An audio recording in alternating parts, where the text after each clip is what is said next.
अस्सलाम वालेकुम एवरीवन। आज हम एक्सरसाइज 4A का क्वेश्चन नंबर 3 करेंगे। If the universal set is 1 2 3 to 10 and A is prime numbers, B is even numbers and C is multiples of 5, list the elements of. हम सब के elements list करते हैं। हमारे पास ये है क्वेश्चन नंबर 3। ठीक है, तो इसका हमारे पास यूनिवर्सल जो है वो है 1 2 3 to 10। ठीक है, इसका ए है हमारे पास प्राइम नंबर्स, इसका बी है हमारे पास इवन नंबर्स, सी है मल्टीपल्स ऑफ 5 और ए है हमारे पास ए के एलिमेंट्स। तो ए के एलिमेंट्स हमारे पास क्या है? प्राइम नंबर्स हैं। तो प्राइम नंबर्स हैं 2 3 5 7 एंड बस। ठीक है जी, ये हमारे पास हो गया प्राइम नंबर्स। फिर पार्ट बी है हमारे पास, हमने लिस्ट करने हैं बी के एलिमेंट्स। तो बी के एलिमेंट्स हैं हमारे पास इवन नंबर्स हैं, तो 2 4 6 8 एंड 10।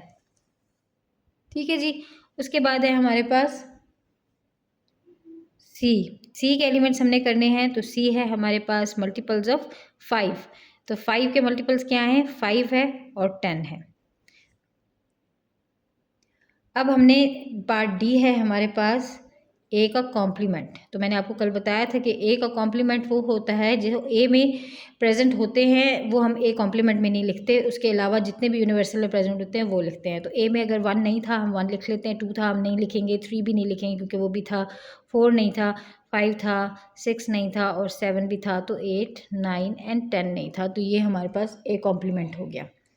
इसी तरह हमारे पास अब बी कॉम्प्लीमेंट है। तो बी कॉम्प्लीमेंट हमारे पास वो होगा जो बी में नहीं है। 1 है, 3 है, 5 है, 7 है, 9 है। ठीक है, ये हमारे पास बी कॉम्प्लीमेंट हो जाएगा। और इसी तरह अब में सी कॉम्प्लीमेंट है। तो सी कॉम्प्लीमेंट हो जाएगा हमारे पास 1 2 3 4 6 7 8 and 9। So this is C complement. This is your answer. Question number 4 देखते हैं। The Venn diagram shows the elements in universal and A. Part 1 है list all the elements in A and universal. अब first part 1 हम करते हैं। तो हमारे पास जो यूनिवर्सल बनता है वो बनता है tiger, lion, cat, dog and mouse. ठीक है, और अगर हम इसका ए देखें तो ए हमारे पास बनता है कैट, डॉग एंड माउस। ठीक है जी, अब हमारे पास पार्ट 2 है, ए का कॉम्प्लीमेंट फाइंड करें। तो ए का कॉम्प्लीमेंट होगा हमारे पास वो जो ए में है हम नहीं लिखेंगे, उसके अलावा जितने भी यूनिवर्सल में हम वो लिखेंगे। तो हमारे पास वो हैं टाइगर एंड लॉयन। ठीक है जी, so this is a compliment. This is your answer. Question number 5 देखते हैं। It is given that universal is equals to 1 2 3 4 5 6 7 8 9. A is equals to 1 2 and B is equals to 1 2 3 4. Draw a Venn diagram to illustrate the given information. Universal आपको given है 1 2 3 4 5 6 7 8 9। ठीक है जी, A आपको given है 1 and 2 and B आपको given है 1 2 3 4। अच्छा जी, जब भी आपको 2 सेट्स गिवन होंगे आपने ये देखना है कि दोनों सेट्स का आपस में क्या कम्बिनेशन है। यूनिवर्सल तो बाहर पूरा बॉक्स बनेगा ही बनेगा, अंदर ए और बी किस तरह बनेंगे, ओवरलैपिंग बनेंगे या वो डिसजॉइंट बनेंगे या वो जो है एक दूसरे के सबसेट के तौर पे बनेंगे।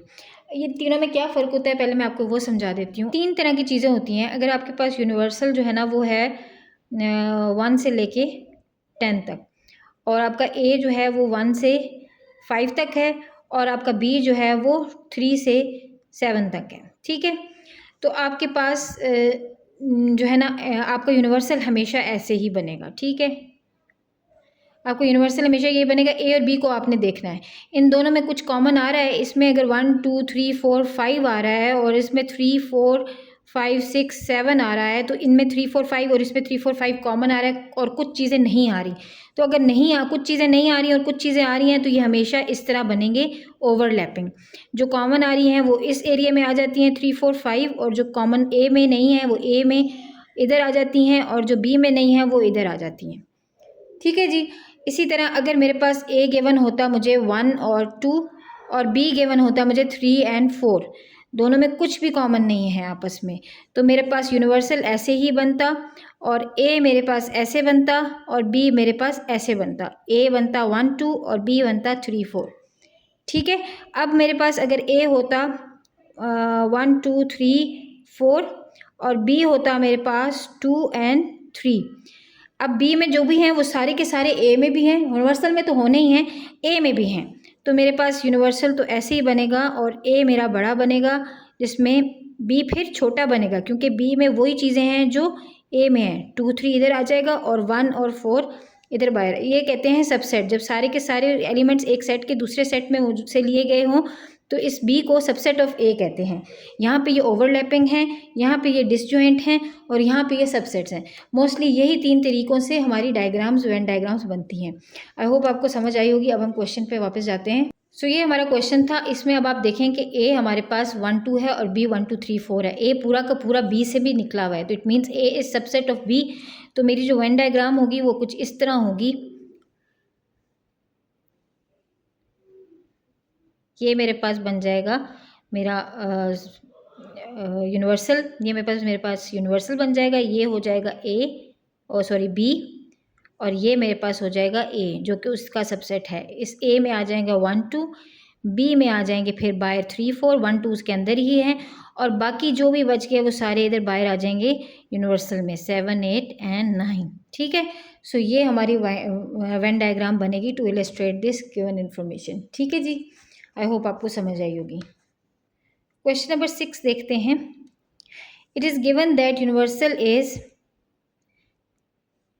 x by x is an integer between 1 and 10 inclusive. इसका मतलब ये है कि हमारे पास 1 एंड 10 इंक्लूसिव का मतलब है 1 एंड 10 आर ऑल्सो इंक्लूडेड, और इंटीजर्स हैं बिटवीन 1 एंड 10, तो इंटीजर्स तो सारे नंबर्स होते हैं, तो 1 और 2 3। और पॉजिटिव इंटीजर इसलिए नहीं बताया या नेगेटिव या पॉजिटिव, क्योंकि इंटीजर्स तो पॉजिटिव भी होते हैं नेगेटिव भी होते हैं, लेकिन हमें पॉजिटिव नेगेटिव इसलिए नहीं बताया क्योंकि हमें रेंज ही पॉजिटिव साइड की दी गई है 1 to 10, तो हमारे पास नेगेटिव इंटीजर्स की तो बात ही नहीं आती। तो 7 8 9 10 आपके पास क्या है, यूनिवर्सल है। ठीक है। उसके बाद बी भी उन्होंने हमें ये बताया है कि बी क्या है हमारे पास, x and x is an even number. तो इवन नंबर इसमें से हमारे पास क्या है, 2 है, 4 है, 6 है, 8 है एंड 10 है। ठीक है। पार्ट 1 में, क्वेश्चन 6 का पार्ट 1 यही था कि list all the elements of universal and be in set notation. तो ये होती है सेट नोटेशन जिसमें हमने इसको कर दिया है एक्सप्रेस। अब पार्ट 2 देखते हैं। Draw a Venn diagram to represent the sets universal and B. अब आप देखिए यूनिवर्सल इस तरह है और बी इसमें से निकला हुआ है, कोई और सेट नहीं है, तो हम इसको सिंपल इसी तरह करेंगे। यूनिवर्सल तो आपको पता है बॉक्स ही बनता है, और बी उसके अंदर ऐसे बन जाएगा। तो ये हमारे पास बी हो जाएगा, इसमें हो जाएंगे 2 4 6 8 एंड 10, और 1 3 5 7 एंड 9 हमारे पास बाहर आ जाएंगे। ठीक है जी। नंबर 3 है, from the Venn diagram list all the elements of B complement in set notation. अब बी कॉम्प्लीमेंट हमारे पास क्या है, बी कॉम्प्लीमेंट मतलब कि जो बी में नहीं है बाहर यूनिवर्सल में है। तो बी कॉम्प्लीमेंट हमारे पास कौन से हैं, 1 है, 3 है, 5 है, 7 है, 9 है। देखिए आपको वेन डायग्राम बनाने से कितना इजीली पता चल गया कि बी का कॉम्प्लीमेंट क्या हो सकता है। तो हमें उसने कहा था कि वेन डायग्राम से देख के बताएं, तो जो बी में नहीं है वो सारे बी कॉम्प्लीमेंट में होंगे। ठीक है जी। उसके बाद पार्ट 4 है, describe the set B complement in words. तो अगर हम इसको वर्ड्स में लिखना चाहें तो हम क्या लिख सकते हैं, क्या है ये, B is X and x is an odd number. ठीक है। तो हमारे पास ये सारे के सारे ऑड नंबर्स हैं। ठीक है। So this is written in words. So this is your answer.